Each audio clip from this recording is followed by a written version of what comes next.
জাতিসংঘের ৮০তম সাধারণ পরিষদের অধিবেশন চলছে। এতে অংশ নিয়েছেন ১৯৩টি দেশের প্রতিনিধিরা। অধিবেশনে প্রতিটি দেশ থেকে হেড অব দ্য ডেলিগেটস সহ মোট ৭ জনের জন্য আসন বরাদ্দ রাখা হয়েছে। নিরাপত্তা সহ বেশ কিছু কারণে সফর সঙ্গীর সংখ্যা সাধারণত বেশি থাকে। এবারে সাধারণ অধিবেশনে বাংলাদেশের অন্তর্বর্তী সরকারের পাঠানো প্রতিনিধি দলের সংখ্যা ১০৪ জন। তবে পররাষ্ট্র মন্ত্রণালয়ের সফর পুস্তিকা অনুযায়ী প্রধান উপদেষ্টার সফর সঙ্গী রয়েছেন ৬২ জন। গত বছর ডক্টর ইউনূসের নিউ ইয়র্ক সফরের বহর পুস্তিকা অনুযায়ী সফর সঙ্গী ৫৭ জনের হলেও সরকারি নথিতে এ সংখ্যা ছিল ৮০-র চেয়ে বেশি। জানা গেছে শীর্ষ নেতাদের বিদেশ সফরে ২ ধরনের তালিকা তৈরি হয়। প্রথমটি সফর পুস্তিকায় অন্তর্ভুক্ত হয়, যেখানে সফর সঙ্গীদের নাম, কর্মসূচি, আবাসন, যানবাহন, গন্তব্য সংক্রান্ত নির্দেশিকা ও যোগাযোগের তথ্য থাকে। এছাড়া সফর সম্পর্কিত কাজে যুক্ত কর্মকর্তাদের আরেকটি তালিকা তৈরি করা হয়।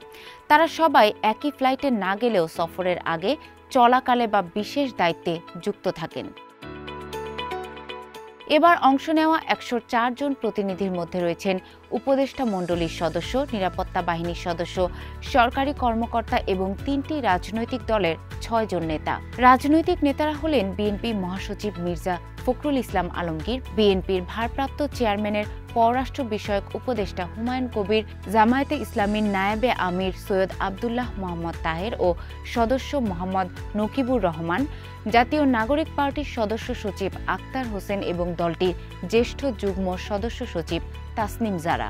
জাতিসংঘের সাধারণ অধিবেশনে ডেলিগেটদের উপস্থিতি প্রসঙ্গে সংস্থাটির ওয়েবসাইটে উল্লেখ আছে, প্রতিটি প্রতিনিধি দলের ৬টি আসন রয়েছে। পূর্ণ প্রতিনিধিদের জন্য ৩টি টেবিল এবং তাদের বিকল্পদের জন্য ঠিক তাদের পেছনেই রয়েছে আরও ৩টি টেবিল। কূটনৈতিক সূত্রে জানা যায়, জাতিসংঘের অধিবেশনে ৬ জন ডেলিগেটের জন্য সিট বরাদ্দ। আরেকজন থাকেন প্রধান প্রতিনিধি। তিনি সাধারণত রাষ্ট্রপ্রধান হয়ে থাকেন। এর বাইরে আর কাউকে অধিবেশনের সময় উপস্থিত থাকতে হলে আগে থেকে অনুমতি নিতে হয়। এ সফরগুলো সাধারণত পররাষ্ট্রমন্ত্রী, তাদের সচিব ও নিরাপত্তা সংশ্লিষ্ট ব্যক্তিরাও সফরসঙ্গী হিসেবে থাকেন। তা সত্ত্বেও ১০ থেকে ১২ জনের বেশি যুক্ত থাকার কোনো সুযোগ নেই। এ সফরের পুরো খরচ সংশ্লিষ্ট দেশের সরকারকেই বহন করতে হয়। এর আগে শেখ হাসিনা সরকারের সময় সফরসঙ্গী ছিল শতাধিক। প্রায় ৩০০ সফরসঙ্গী নিয়ে জাতিসংঘের অধিবেশনে যোগদানের নজিরও রয়েছে। ২০১৯ সালে ২৯২ জনের একটি বহর নিয়ে নিউ ইয়র্কে জাতিসংঘের ৭৪তম সাধারণ অধিবেশনে যোগ দিয়েছিলেন শেখ হাসিনা। এছাড়া ২০১৪ সালের ৬৭তম অধিবেশনে এ সংখ্যা ছিল ১৮০। অন্তর্বর্তী সরকার প্রথমবারের মতো গত বছর জাতিসংঘ সাধারণ পরিষদের ৭৯তম অধিবেশনে অংশ নিয়েছিল। ৮ আগস্ট অন্তর্বর্তী সরকার গঠনের পর এটিই ছিল প্রথম বিদেশ সফর।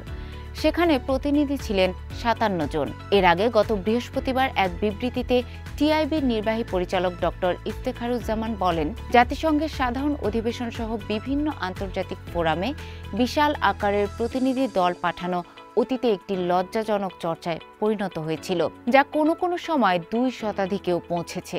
গণ আন্দোলনের মাধ্যমে প্রতিষ্ঠিত অন্তর্বর্তী সরকার থেকে আশা ছিল এ অপচয় বন্ধ হবে, কিন্তু এবারও শতাধিক প্রতিনিধি পাঠিয়ে হতাশ করেছে সরকার। গত বছর ৫৭ জন প্রতিনিধি প্রেরণ করে কিছুটা আশাবাদ তৈরি হয়েছিল জানিয়ে তিনি আরও বলেন, এবার তার উল্টোটা হলো। আমরা জানতে চাই, এ বড় প্রতিনিধি দল গঠনের পেছনে কি যুক্তি রয়েছে, তাদের কার কি ভূমিকা, জাতিসংঘের আলোচ্য বিষয়গুলোর সঙ্গে সংশ্লিষ্টতা কতটুকু। জনগণের টাকায় বিদেশ সফর করলে এর ফলাফল ও জবাবদিহি থাকা উচিত। তবে প্রধান উপদেষ্টার প্রেস সচিব শফিকুল আলমের দাবি, সফর সঙ্গীদের সংখ্যা নিয়ে টিআইবির দাবি ভুল তথ্যের ওপর ভিত্তি করে এবং যাচাই বাছাইবিহীন সামাজিক যোগাযোগ মাধ্যমের পোস্ট থেকে নেয়া।